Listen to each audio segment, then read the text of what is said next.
forget to like and subscribe. And hit the notification bell so we can go to college and get more knowledge. Do not arouse the wrath of the great and powerful Oz.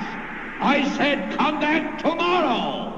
If you were really great and powerful, you'd keep your promises. Do you presume to criticize the great Oz? You ungrateful creatures! Think yourselves lucky that I'm giving you audience tomorrow instead of 20 years from now. Oh, the great Oz has spoken. Oh, pay no attention to that man behind the curtain. The great Oz has spoken. Who are you? Oh, I am the great and powerful Elizabeth Warren. That's right, the great and powerful Elizabeth Warren has spoken. I got a couple quick pointers and questions that I want you to ask yourself, and then I'm going to jump right into this Fox video. But seriously, think hard about what's really going on. Who is calling these plays? That's the question I ask, because it really seems like she's scared to offend Gary Gensler. And here's a wild conspiracy theory. I'm just going to throw this out here. But this is a conspiracy theory. But I've heard that one of the reasons the SEC was so quick to throw a lawsuit against Ripple was because they were intending to slow down Ripple's progress. And the person who paid for all this was China. So maybe China threw some money at Jay Clayton before he left, and that could have played a huge role in his abrupt leaving of the SEC, taking a job in crypto, all about Ethereum now. And it was just revealed yesterday that China has a quote-unquote competitor to Ripple now. So it just seems like the timing of all these things are very interesting. They say Gary is politically motivated and he has his eyes on the U.S. Treasury job. I don't know.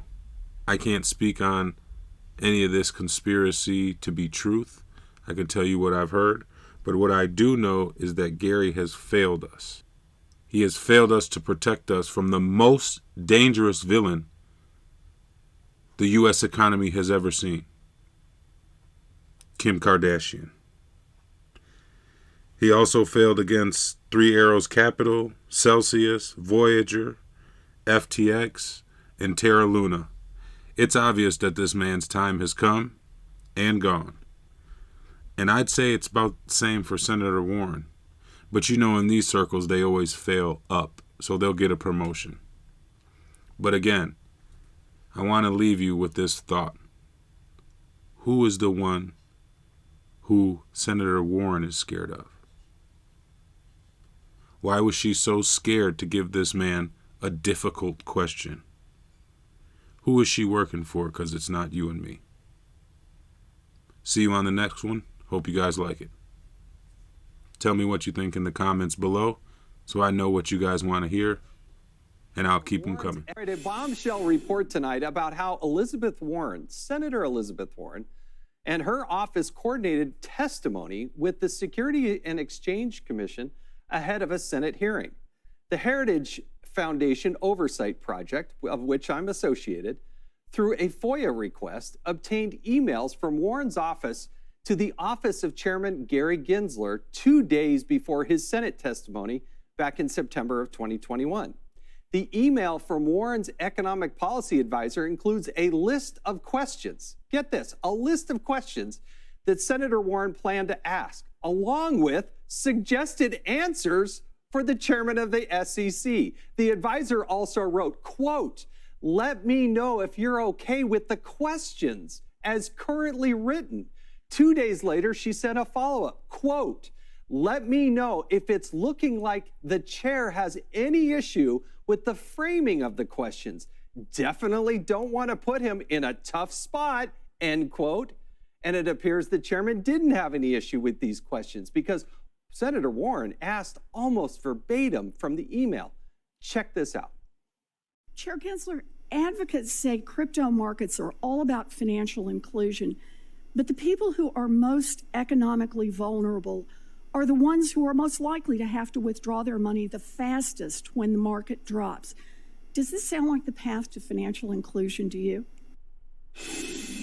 Joining me now is Mike Davis, president of the Article 3 Project. Mike, I know you've got some background working in the United States Senate and the staff there.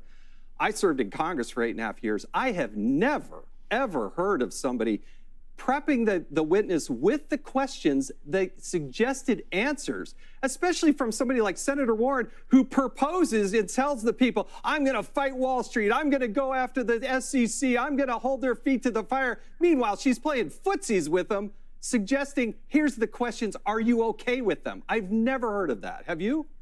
I have not, Jason, and you were the chairman of the House Oversight Committee. I was one of the staff leaders on the Senate Judiciary Committee for then Chairman Chuck Grassley. I helped Chairman Grassley with 30 Senate hearings on the Judiciary Committee, and that was during the Trump years.